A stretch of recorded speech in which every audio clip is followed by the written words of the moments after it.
All right, let's do this. We're gonna talk about doing your best. And honestly, it's so easy to to forget about doing your best. And if you just think about it, the ratio between the amount of time in your life that you actually did your best and you don't do your best is like a ratio between like a 1 to 1 million. I would just say that for a fact, because if you're like my age, if you're 20, and if you could possibly say that you have 10 hours in your life that you did your best out of 20 years of being alive, then even that, I applaud you. It's so hard. Even the moment I walked out of the class, I forgot. My friend said, "Hey, let's go get some lunch." Going, I'm like, "Okay, let's go." When I clearly neglected the fact that I had to go print out stuff. I had to go clarify classes. I had to figure out some sort of problem that was conflicting with my classes with the wait list, and it was just dumb. I can't say shit, right? Okay, but it's just amazing because even the small things like, man, like even the small things like getting your grades, taking care of your skin, taking care of your health, hygiene, eating right, the good things, things that have a positive effect on your life, you neglect. It makes no sense. I don't understand how someone can neglect things that do them good.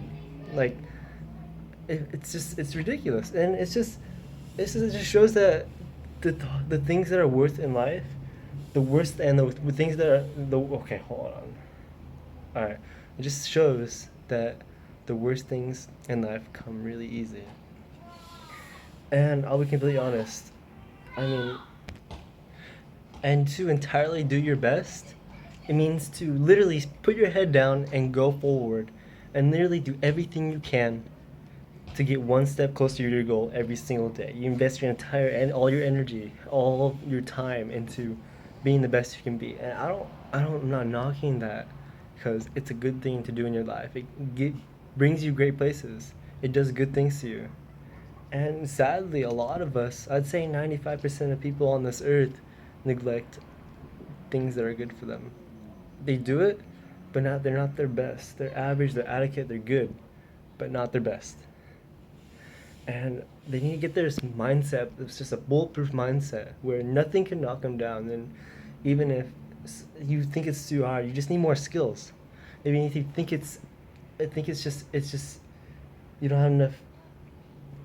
And sometimes you think things you wish things were easier, but sometimes all you need is just more wisdom. It just takes more energy and time.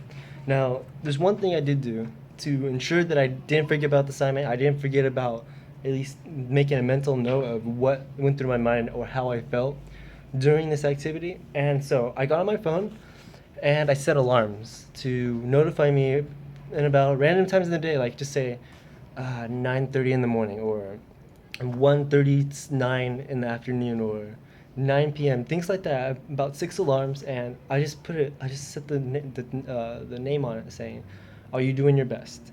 And even at work, I got an alarm. I got the notification. I was like, "Oh man, what am I doing?" And I was sitting down and I was just taking a break. But there's some things I could have been doing. I'm completely honest. I hope my employer is not watching this right now. But good thing she doesn't know English. Oh man, but yeah, it's just that I give myself a 70% on this assignment. No, I'm not saying that should be my letter grade. I should say I should get an A, but I'm just saying for me doing my best, I give myself a 70%, maybe lower, but I actually tried, and I consider 70% fail because 100% is your best.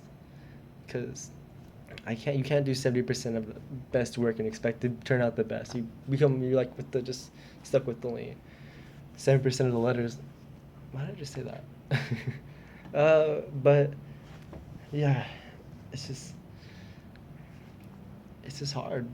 I admit it's really really hard, and I did not expect my this assignment to go the way it did. I'm proud that I actually kept a note and I actually tried, but it's hard. All right, thank you. This is for Mr. Fortune in my psych class. Thank you for that. I love the assignment.